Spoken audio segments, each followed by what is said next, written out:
Hello folks, my name is Rafael Gonzaga, I work at NodeSource, and here's my top 5 features and updates of Node.js in 2023. Well, Node.js is growing fast as usual, a lot of people are contributing to the core, we are creating fixes, features, and so on.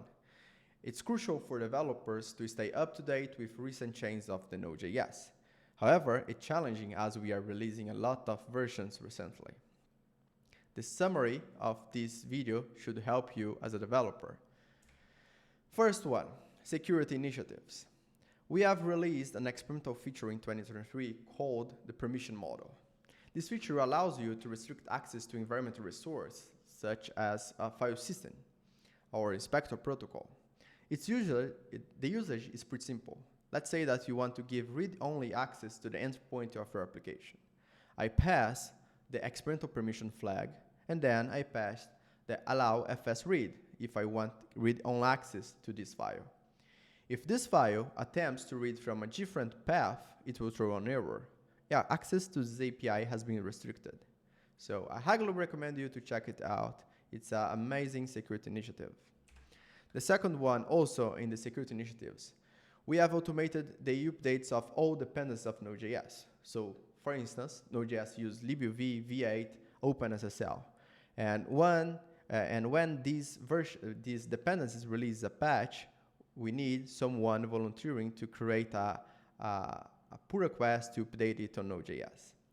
We did an amazing job creating automation for all of our dependencies, so when they release a new version, we update automatically in Node.js. So that's helping the time to action in case of security patches and so on. Third one, SBOMs, software bill of materials. We are considering applying SBOMs to Node.js. It's an initiative that started in 2023, but we are still discussing it in 2024. So if you are interested in that, I suggest to join the security team meetings and help us. Second one, performance evolution. A lot of pull requests were created in 2023 to address some performance issues in Node.js, and one of them is to upgrade the libuv version to the version 1.45.0. This version also includes IO urine support. We had to revert that IO urine by default on Node.js because it was causing some troubles in specific environments. However, you can still use it with an environment variable. Use IO urine equals 1, if I remember correctly. We have also included 3 new dependencies to Node.js: ADA, SimJSON, and SimUTF. ADA is to parse URL faster, SimJSON to pass JSON, and UTF-8, SimUTF is to pass UTF-8 strings.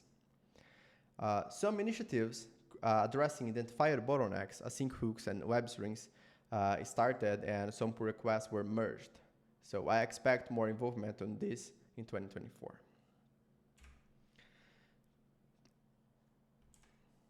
Three, fetch became stable. Several updates were made to web strings to make it more efficient. Web strings is one of the dependencies of fetch, and we have improved the performance of fetch by 23%. And it's now stable, so if you want, you can use it in production. 4, updates to native test runner. Although this feature was not released in 2023, several updates were made in 2023 to make this feature better. So we have included support to function mocking, mock timers, test reports, sharding, and more. So I highly recommend you to check it out and try it in your application. Last one, website updates. As it's actually in 1 week more or less, you receive an update of Node.js org. If you join or if you check one of our documentation, you will see a brand new website. It's an amazing job by the Node.js website team, and once it's live, I really suggest you to shoot out to the whole team in the Twitter, in the social media, whatever. It's a beautiful website, a brand new one, and well, check it out. That's it. Bye bye, folks.